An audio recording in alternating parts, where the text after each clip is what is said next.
Sometimes I hear feeling in touch with fear. Freedom we all hold dear, now is at stake.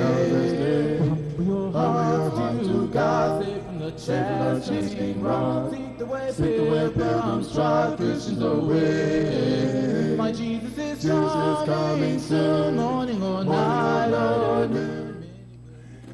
You are going to enjoy these next few minutes, and I can guarantee that, because you know, as you walk through life, every now and then you meet a person, not very often, but you meet a person that's just special, that makes a difference in your life and makes a difference in other people's lives. And our guest today is that type of person, Sheriff Daron Hall. Sheriff, we're glad to have you here. Well, thank you, Lytle. That's very nice of you. My wife says you're the best looking sheriff in the United States of America. Well, she hasn't met very many yet. She hasn't had a chance to meet very many. She has eye problems. You know? But we appreciate you taking the time and coming, because you're a busy man. You do a lot of things, and you're special to this city. And today I want us to talk about some things that I want the city to know just how good you are for this city. And you're going to have to brag on yourself a little bit, but you're going to run for the 4th term, I understand. Yes, sir. Boy, it comes around fast. We does. run in May of this year. It'll be the 4th term. I can't believe I'm saying that, but love the job, and we've worked hard at it, and have a lot of really good people who I think do some really good things down there, and I hope the citizens let us keep doing it. You are, how long is your term? 4-year terms. 4-year terms. And it's elected office? Elected office, we have a primary in May of this coming year, and then you have a general election in August. And you know, it's an interesting story. I was in Indiana just a few weeks ago, and up there they have term limits on the sheriff, and you can run 2 terms and they have to leave. And but Nashville or Tennessee changed the law back in the late early 70s. It used to be 2-year terms. You could run 2 of them, so that'd be 4 years you had to leave, and then they went unlimited terms, so you don't have term limits. It sounds self-serving, but I'm not a fan of term limits in these kinds of jobs. It takes a long time, I think, to get a team and get a group and understand the job sometimes. And I'd hate to have to be thinking about, you know, you got 6 years to accomplish everything, you'd be gone or whatever. So, you know, I hope we've done a good job. I got in the job. I think I'm the youngest sheriff ever elected in metro government when I was first elected, and I'm raised in Nashville. Born and raised here, and grew up. I mean, I tell you, it's funny. We were talking the other day. I was 13 or 14 years old, and I'd come down to night court and hang out in night court and just watch the process. For my 18th birthday, I asked for a ride-along pass to ride with a police officer, because you couldn't do it till you were 18. And right after that, a month after that, I went and visited prison out here. I've just been a weird kid growing up, and this is what I like doing, and just always love the city. I mean, it's just really, I think I'm just naturally in the right spot right now. You do. You love Nashville. Buck Dozier loves Nashville. He's obsessed with Nashville. I don't understand it all, but y'all really, I mean, I love Nashville, but not to the extent that you love Nashville. You are committed to make this a safe place for families, and I appreciate that. Well, you know, Lytle, I think, and Buck's a good friend of mine, and we talked. I saw him Saturday, and you know, I've been able to travel around the country, and lived in Kentucky, going to college, and came back, and I think you appreciate it the more you're in it, and you compare it to other cities, and then I think when you have children, it changes. You really, to me, I want them to grow up. I have 2 sons, and I want them to grow up in a city that is better than the one I grew up in, quite frankly. And so every day you go to work, and you try to find a way to maybe make it a little better. And one of the things that you do, it's been the passion for you, and that is, and you know how to say this, I get it confused when I say it, so if I say it wrong, you correct me.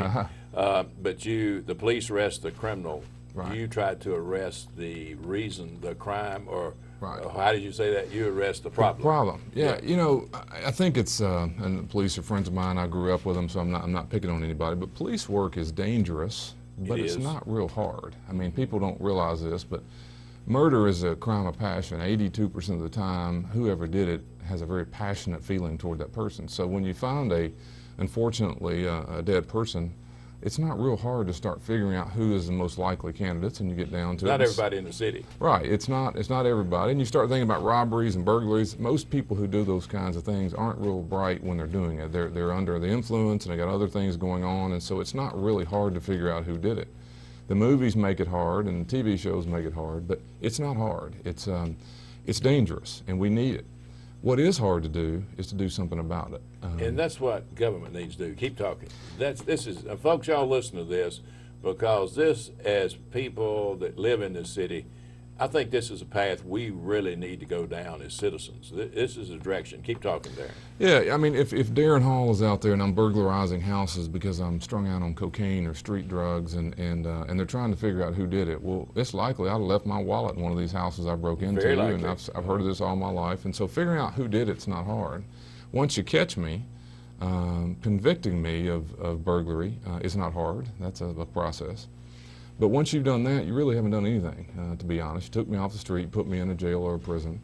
What's hard to do is to figure out why I was breaking into houses and do something about that. And what we try to do is to figure out, why were you breaking in houses? Well, I can tell you about 9 out of 10, you can all roll the other one in there too, but 9 out of 10 of the people coming to jail are addicted to something. It's a substance that you and I aren't addicted to, or we'd probably be in jail today too. And it doesn't discriminate, male and female, white and black, it doesn't matter rich or poor. People are addicted, they're going to do whatever it takes to get their addiction filled, and that's what leads them to breaking into houses. And so what ends up happening is we have that person in jail for burglary, but what I like to say is we have them in jail really because they're addicted, and if we arrest the addiction... That's the real problem. It is. And if you let them go, and you wonder why they break into houses again, then something's wrong with you. That repeat offender, yeah, that keeps coming back in. It's because they're going to get their fix if you What don't... if we got a 15-year-old, a 16-year-old, 17-year-old, 18-year-old, and they're in the system already, and you know these stats because you've done research and you have access to the people who do research, and what is it going to cost me, the American taxpayer, if this child has a life, a criminal life, a life of crime? What is that person, what is the figures they come up with, the best figures they can come up with per person? There's a guy here in Nashville at Vanderbilt who did a great study 10 years ago. So give me inflation on top of that, and that number is about $2 million per child. Per person. Which is, again, inflate that a little bit between now and 10 years ago. And Lytle, the disappointment in that is if you could take that $2 million and just say, if you don't deal with it, cut it in half and take $1 million of that and put on the prevention end on the front end of it, you can put $1 million in the bank and you're going to be in a long way towards solving our big problem. But for some reason, society has decided and wants to wait so long before they want to arrest the problem that we're a 28-year-old man in jail today. We're trying to arrest his addiction, but had we stopped it at 17, that's right. We'd have saved a lot of people. I'm finding out, Sheriff, that our children, who are a lot of them are candidates to be incarcerated down the road because of the dysfunctional home they come out of. Some of them even stop taking in information as early as 3 years old to protect themselves because of all the dysfunction and all the pain that's around them. And what you're talking about is just, man, that's just right down the road of what I've experienced in my life, watching people, studying families, studying the hurt and the pain that's caused by crime. I was interviewing who was commander then, he's Captain Alexander. Yeah. And he asked him, I said, if there's one thing you could snap your finger and say that you could get one wish and you could fix it, what would it be? And he said, take out drugs, not just illegal drugs, but legal drugs. Right. Wipe drugs out of the culture, and you'd solve 90-something% of the crimes that we're faced with every day. Yeah, and people don't understand that you know, we've now come a long way. When I got in this 25 years ago, you wouldn't use this term, but addiction is a disease. I mean, it's just like saying, why don't you get rid of your cancer and get on back on the street? Well, you would never say that to somebody. But when someone's addicted to something... But society don't accept that even today, I don't believe. No, that's, the term is used... Weakness that's right. Fix your... Just quit, get off the street stuff. Yeah. And it sounds like an excuse because I think sometimes lawyers or sometimes maybe activists use it to explain away the behavior. I think breaking into a house is a terrible thing to do, but it must be punished. Right, we need to deal with that. We've got to deal with that. But when we let you go, if we've done nothing about why you broke into the house, and then we wonder why you break into the next house, it's our fault. All of us as society. I think the reason people break into houses most of the time is to get a drug or get money to get drugs, and so if we can reduce the likelihood that you're going to reoffend by arresting your addiction or have you, as we do in custody, try to arrest your addiction, I think we're being irresponsible with the money. That we have $80 million. The taxpayers give us $80 million to manage this. That's what you get to run the Sheriff's Department. Right. And it's now the Sheriff, let's make sure people understand here, the Sheriff's Department here, you incarcerate. You're in charge of the jails. And Sam, I need you to shoot put the camera back on the sheriff here because my nose is starting to run. I'm sorry, you don't do this on television, do you?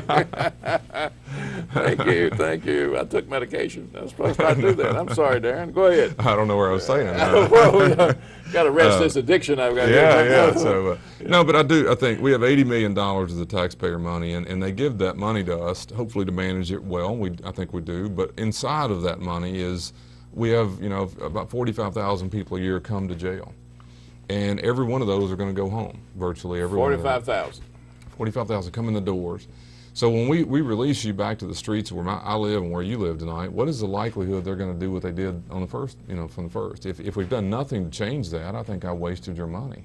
Now, whether the person changes their life or not, I can't guarantee that, but I can guarantee we're trying to put things in place that reduces the addiction, hopefully the mental illness. We have a lot of that goes on in the jail system. 25% of our population are mentally ill when they get there. We're trying to maintain the medication and getting them on a protocol. When we let them go, that maybe they can stay stable on the medication, and all sorts of other, the spiritual void that's missing in someone's life when they go to jail. It's a deep, dark place, and we believe while they're there, we try to provide. We do not discriminate against any faith. We have all sorts of faith-based groups that come in and offer services, individual counseling, because to me, I like to tell people we run the mall. When you go to the mall, sometimes you really don't know what you're looking for. I don't. I go in looking for shoes and I come up with a cookie. I don't even know what I went for. And sometimes if someone goes to jail, they don't really know what all is wrong with their life. They got all kinds of things going on. They're strung out on all sorts of drugs. And when you get all that out of them and they start realizing, you know what, I've been treating my family bad, or I really hadn't had a job in 20 years and I need to get my life in order. I don't know what that magic pill is going to be, but it's our job to kind of give them all there is to offer, and while they're with us. So when they walk out the door, maybe they will turn into a taxpayer, quit being a burden to the community. And that's the goal. It is. And I think taxpayers, we need to be asking the right questions and supporting the right people that's got a vision to help us save our money and make our place, our city, a safer place and a more healthy place to raise our children. Our children deserve better than walking down the street being afraid that they're going to get hurt on the way from school.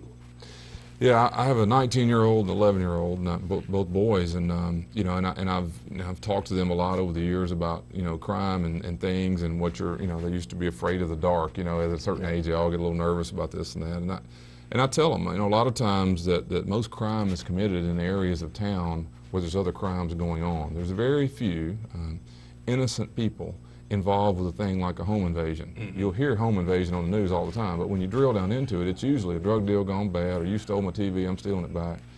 Doesn't mean we don't have it. But what I always tell my kids, and I think, is we need kids all over Nashville in a safer environment, because the crimes that are going on, they don't deserve to be victims of the crime that's going on around them, because they deserve their own chance to be, hopefully, a productive citizen and don't get caught up in the system. And that's not true in every street in Nashville, but we owe them that. Inner city ministry is, to me, exactly what that is. It takes them out of the environment that's so dangerous sometimes every night, places them in probably the safest place they're going to be all week. We know that. And for that child to see that opportunity and maybe stay out of the life of crime, there's no telling what that has meant to the city. It saves a lot of money when you get a child. You may not make this child a superstar. They may not turn out and be a lawyer or a doctor. But if they are, you said it a while ago, if they can get a job. Yes.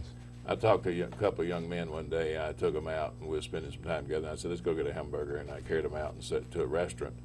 And the manager for the day was there. And I said, just come over here and talk to these guys. I'm trying to get them to get a job and get a hold of. This guy did a great job, man. He come over and talked to them about, you got to do this, you got to dress this way, you got to talk this way, you got to do good in school. All the good stuff to do with him. And the day was over, they're sitting there talking to each other, and one of them said, this is all I want. I want a job that's good enough that I can have my own apartment and have my own home.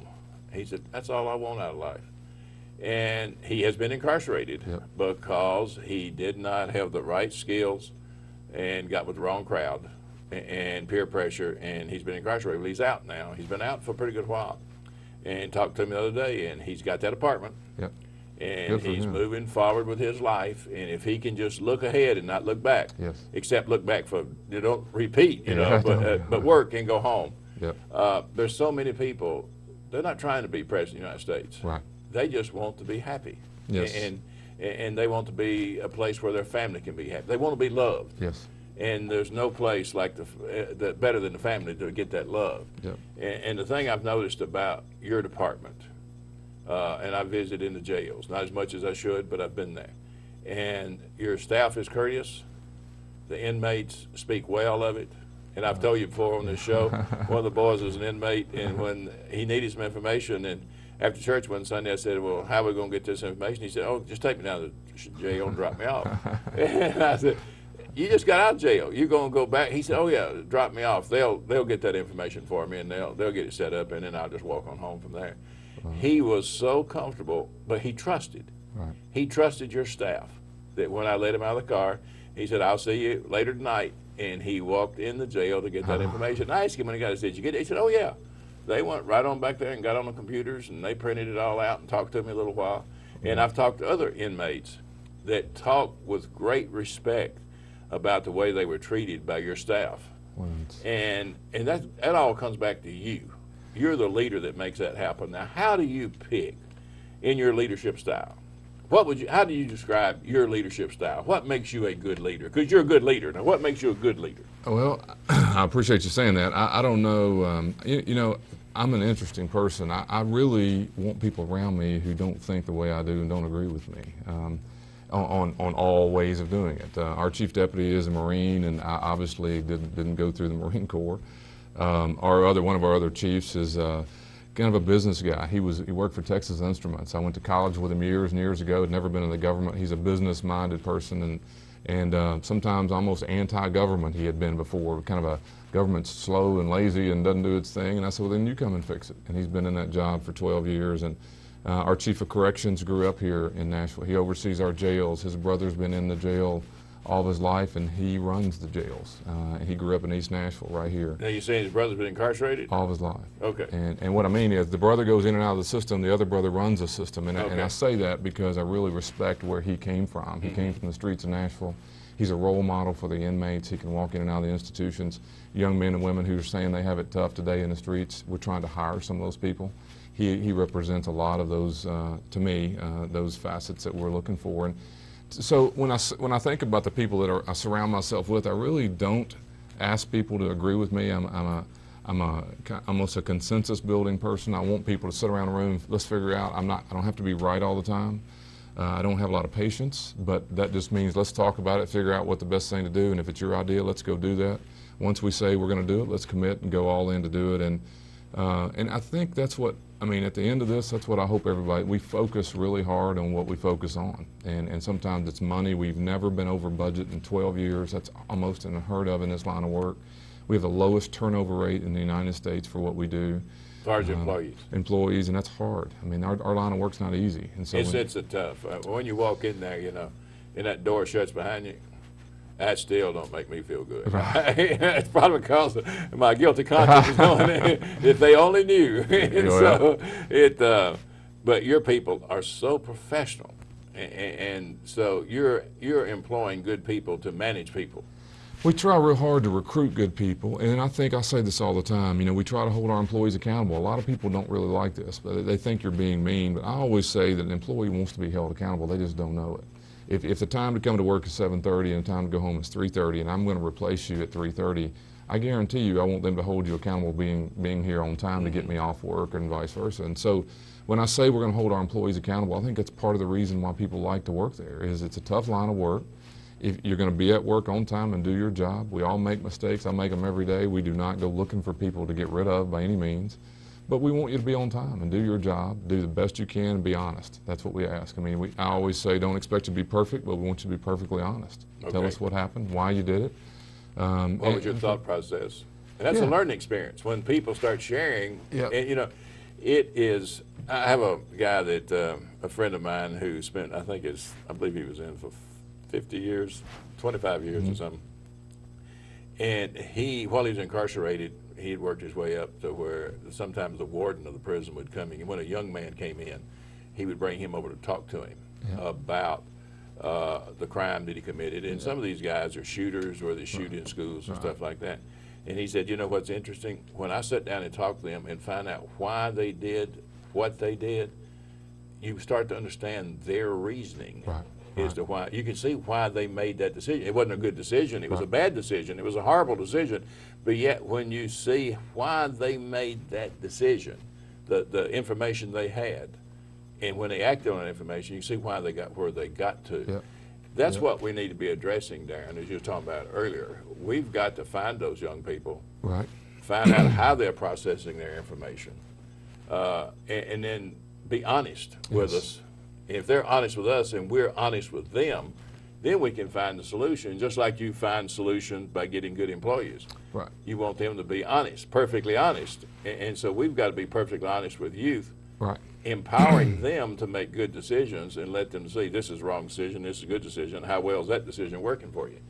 That'll make a difference. It does, and I mean, raising 11-year-old, and I was talking to him a few months back, and I don't remember what the case was, but it was something on TV, you know, one of the local news stories, and I don't know, it was maybe a DUI wreck, and someone was killed, and this person was going to court, and for some reason or another, he was 11. He's 11 years old, and there was no doubt about who was driving the car, and I was driving. You were killed in the car, and now I'm in court, and it's a week later. And now they're showing all this, and he heard that I pled not guilty. Now he's 11. He doesn't understand, and he looked at me and he goes, "How could he not be guilty?" Mm-hmm. And the process is so confusing for young people, and even the public in general, that it leads you to believe that we're all lying. Yes, yes. Right, I mean, we all kind of have this system. It doesn't mean he's not guilty. I'm trying to explain this to 11-year-old, which didn't work. But the truth is, I want kids to understand what the reactions of their actions and what are they going to do if something happens, and how are you going to handle that, and what is going to happen to you? You know, what is your? I tell him all the time. He asks me, "What do you do for all day? What is your job really?" He says that, and I said, "Well, I run timeout." Because at my house we have timeout, and he knows what timeout is. And I said, so people who've done something wrong have to go to a place until they've learned their lesson, and then they're let go to hopefully not ever do it again. Mm-hmm. So when you go in timeout as an 11-year-old, I'm not mad at you. I don't love you any less. I want you to go sit on those steps, and we're going to figure out what we did wrong. And hopefully you've learned from it. You won't do it again. That's great. That's great. At least, illustration. Yeah. Hopefully, because people aren't bad people most of the time. They've done bad things. And we need to get those people back in the community, making hopefully a better choice next time. And it's costing the Nashville, the Davidson County and Tennessee taxpayer, $80 million to run timeout. To do what we're doing, right. And we could be doing. And you're having empty beds, so you are declining. You are bringing that 80 down. It'd probably be closer to $100 million if we had everybody in jail and all those beds. We're down to about 1,200 empty beds a day, which is really a good thing, thanks to people like you and the work that goes on with helping people when they come out. We're down to $80 million, but that's still a lot of money. Now, is that 1,200, is that smoke that you have all these empty beds because it's just not arresting people, or is that hardcore crime is better off in Nashville? That's a real good question. There's a total of 1,200 empty beds. We have 2 facilities completely closed, lights off. And it's a strange feeling. It's been that way for over a year. But we've seen fewer arrests. We've seen fewer in certain crimes, certain types of crimes, fewer folks coming in and out of the system. The real difficult part is for me to tell you why is that such a decline. Some places in the country are having a decline, but nowhere near to that level. Mm-hmm. And so you're trying to figure out what's the national trend and what is going on in Nashville. We had the 287G program years ago that really took the illegal population out of Nashville that was also involved with crime. 10,000 people were removed from Nashville. That's not coming back into our system, so that's one reduction. Some of our programming, we know we're having an impact with some people. You were telling a story a minute ago. I was in Wendy's a few nights ago. It's a week or so ago, and I was over there with my son, and we were eating, just he and I, and a guy walked over to me and said, "Welcome to my Wendy's." And I thought that was really nice, and I thought, well, that's all he wanted to know. And he said, "You're part of the reason how I got here." He said, I went to work release when I was in jail and changed my life 10 years ago. And he was so proud of himself. And I stood up, shook his hand, and I said, "Well, congratulations." He said, "And I have 7 of these." Now, I don't think he owned them, but he was the person who got to staff it, and he felt like he owned it. And so I introduced him to my son, and I said, you know, that's what it's all about. We want to see time out work for him. Right. He's learned and moving on. And that's what, and it worked for all of us. Right. Because he's not going back to jail. That's the thing we as a taxpayer in Nashville, Tennessee, has got to do. When I've seen you and I don't know how you do this. It amazes me. You and Chief Anderson, when y'all start going over y'all's budget at the mayor's budget hearings, and you're sitting there talking about these dollars this way and the dollars that way, and I can't get make my head hurt. I can't get my brain around it. You've got to be extremely smart to know how to do what you do. But you're talking about saving us money. I know you have inmates that do things that want to get out. They tell me this is not a bad thing, it's a good thing. I get out and go work and be productive and do something good for somebody, and they're excited about that. And you mastermind that thing to make it happen, and it saves taxpayers in Nashville a lot of money. Yeah, you know, Lionel, the law allows you inmates to work any nonprofit or government-owned property. Just can't work on private property, and you take that as a law, allows you to do it. If you walk into a cell block right now and say, how many of you want to go to work? Now, you know, out of 100 people, 80 of them will say yes, and 60 of them mean it, maybe. Mm-hmm. So what we're looking for is those 60 people who want to go to work, and then what we want to do is take those 60 people and figure out what are your skills, what can we do with them, and put you in this community, whether it's a nonprofit or a church, or we've been all over Nashville doing all sorts of work. We work for Habitat for Humanity to help them finish houses. We tore down all the houses for the flood. We save a lot of money. That's a free labor source. And I think the individual, the man who's working, most of them are men, is getting something out of it. I got a really well, they start working and start feeling good because they've gotten off the drugs. We ain't got but a minute to go. But my experience with them in visiting with folks is when they're incarcerated and have been there long enough to have the drugs out of the system and so forth, they can set boundaries. Yes. When they go back into the community, if they don't have that support force around them, yep, they'll go back. They're more likely to go back. But like the man you met at Wendy's, he learned to set boundaries, yep, and he's gone back into the community and honored those boundaries. Now he's become a productive person. He's not costing us any money as a taxpayer, but he's paying taxes. Right. Sheriff, you're a good man. How does your department rank? We got about 30 seconds. How does your department rank? I think rank is the right word, compared to other sheriff's departments in the country? You know, we're the only agency in the United States that have everything we do accredited by these national organizations, and they rank various things, and that puts us in the top 5% of all sheriff's offices and jails in the country when you put all that. It's very difficult to compare. You have apples and apples, but you also have some oranges and tangerines out there, so it's a little confusing in some parts of the country, but we think we have it on the right track. It's a model agency, I think, and very, very proud of the people who work there and just happy to be a part of it. We're proud you're a part of our city. If your department's in the top 5% of the country, you have got a good future here, and we are proud of you, and we're proud of your people, and we're proud of that you've made this your job. And good luck in your race. I hope you get elected again. Well, thank you, I look Larry. forward to working with you. Thank you. And y'all want you to come back. I'll we do need it. to talk I'd love about other to. things like sober ride and things that we do to help our community to make it a better place. Folks, he said some good things. I hope you listen to it. Thanks for tuning in. Sometimes I hear feeling in touch with fear. Freedom we all hold dear now is at stake. Humble your heart to God, save from the chastening wrong. Seek the way pilgrims trod, Christians away. My Jesus is coming soon, morning or night or noon. Many will meet their doom. Trumpets will sound, and all of the dead shall rise. Righteous me in the skies. I'm going where no one dies, heavenward bound. What troubles will soon be, or happy forevermore. When we meet on that shore, free from all care. Rising up in the skies, telling this world goodbye.